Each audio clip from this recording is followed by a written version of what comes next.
Hi everyone and welcome. So I have been saving my crafty advent calendar from Spellbinders to be able to open right along with everyone. So today that I'm filming this is December 1st. I wanted something for myself to be able to look forward to every day. I love getting the advent calendars for the kids.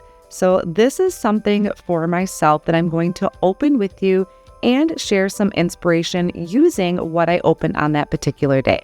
So you can see I still have the plastic on my advent calendar box.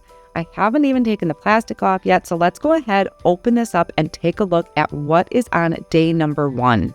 Now you can see this is an absolutely gorgeous box. I don't want to zoom out too far, but I tried to zoom out a little bit for you just to show you what a great size this is. And then after you remove the plastic, you open it up and you have all of your days. You just find what day you're on to open it up. I love the postage theme that they have here this year.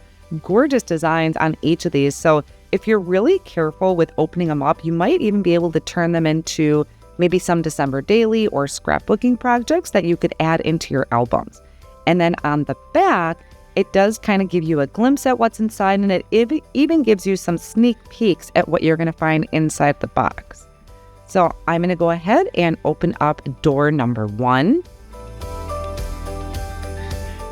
Now, as we open that, it's going to give us a little peek at what's going to be inside. So this says, "I woof you," and it's got this image of a cute little dog with his tongue hanging out. So you can always use this to reference to if you're not sure what it's supposed to look like after it's assembled. You can always use this as a reference point. All of your dies in that particular day will come in this little packaging. So you can always put that back in there, or put it on your magnet sheets if that's how you like to store your dies.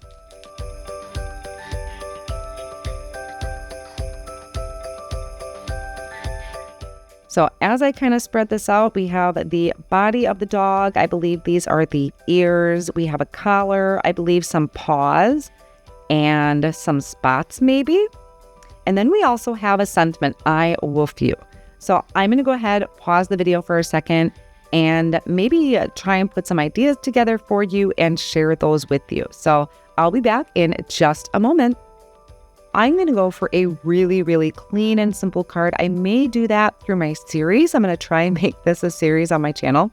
And I just want to show you that you don't have to add all the bells and whistles. Now, sometimes depending on the project, I may throw in a few extra projects, but really, I just kind of want to show you what is included in there and just how a clean and simple card can really go a long way. And I will have the supplies that I'm using listed down below in the video description, including the colors of cardstock that I use.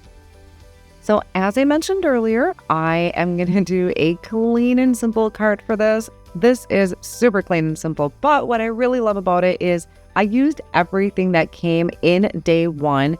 And I have a sentiment and an image. So you could dig through your stash. You could add different things to it if you want to do hearts. There's some fun postage collage collections from a previous club that I thought about digging out. But kind of just to get my feet wet and get started, this makes a great, clean, and simple card using your focal point, and then you have your sentiment. So as these days continue, I may add additional elements from my stash, but I also just want to share with you, you can leave it just as is. Again, I will have all of the supplies that I used today linked down below in the video description. I am hoping to continue this series through the rest of the advent calendar, so be sure to check back if you haven't already subscribed to my YouTube channel. I would love it if you did, and then click the bell notification so you're notified when the new videos are posted. Thank you all so much for joining me today, and have a great day.